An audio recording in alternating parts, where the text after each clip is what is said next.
Dito po nagtipon-tipon yung mga riders na lumahok sa motorcade. Nagkaroon po dito ng program.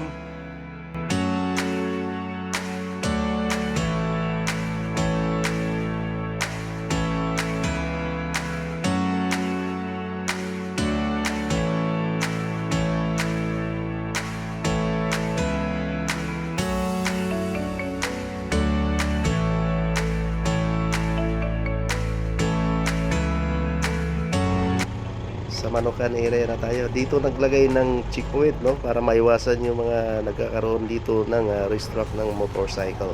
Para safe din yung ating mga kababayan, motoristang namamasyal.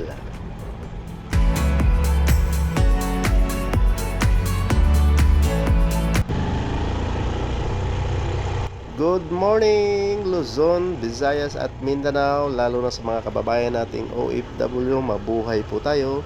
Ayan guys, hindi po tayo napasama sa motorcade. Tayo po ay humabol papuntang University of Rizal, located in Barangay Sampaloc, Tanay. Doon po nagkaroon ng program sa court ng university. Angkas Rider, marami sila, no? At mga iba't iba pang grupo na sumali sa motorcade.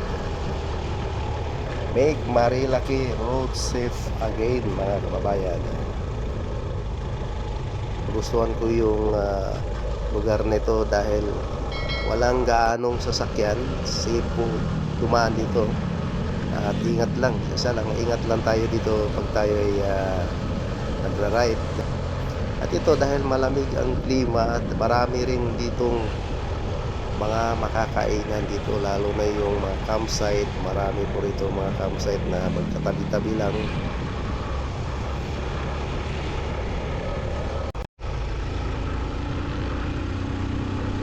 May mga resort din dito, no, yung mga pwede tayo mag-check-in, gusto mag-overnight. Ayan, ito isa rin sa mga napaka-paborito ng mag-ride dito. Isa rin sa mga destination ng mga rider ito, mga kabayan. Paalala lang, no, may area lang dito na mahinang signal. Ayan. Siguro yung sa malalaking punong kahoy, mga bundok, kaya walang signal. Pagbaba nyo ng Barangay Sampaloc, yan, malakas na po yung signal yan hanggang doon sa may papuntang Puso-Puso, may mga signal na yan dyan. Doon sa bandang kalagitnaan ng dyan sa may Pulling Rock, yan, medyo mahina po ang signal dyan, mga kababayan.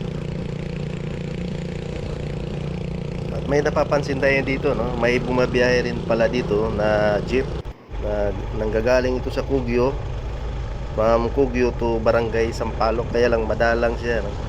Hindi lang natin naaasahan. Maramihan dito mga tricycle po yung bumabiyahe.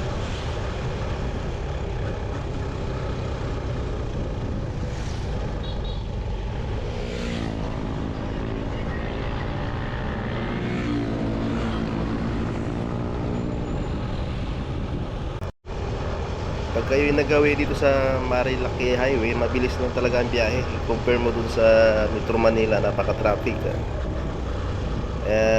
Marami talagang dumadayo dito mga riders, kaya nagugustuhan nila ditong mag-ride, lalo na yung mga nanggagaling sa Metro Manila dahil sa napaka magandang tanawin ng mga malalaking punong kahoy at bundok, mga kababayan.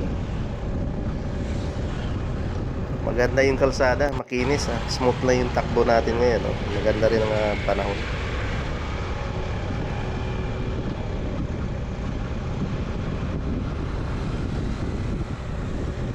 Talagang mag-i-enjoy ka dito sa Marilaki Highway, mga kababayan. Tara na at tumayo na dito, no?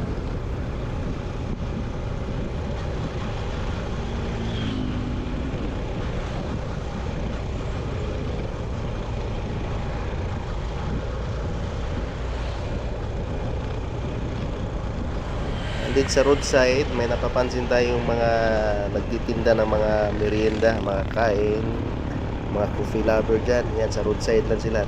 Pwede tayo mag-stop over para mag-merienda, no? Yung iba naman, ang ginagawa nila ay nagbabaon ng food, lalo na sa mga malalayong biyahe para sila ay makatipid.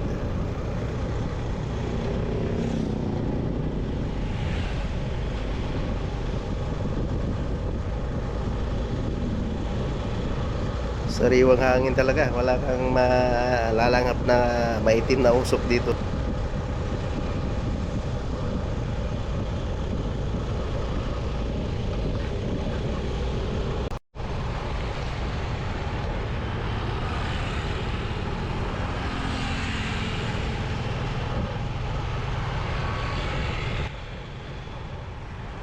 Guys, see you on my next video. Abangan po yung ating susunod na update.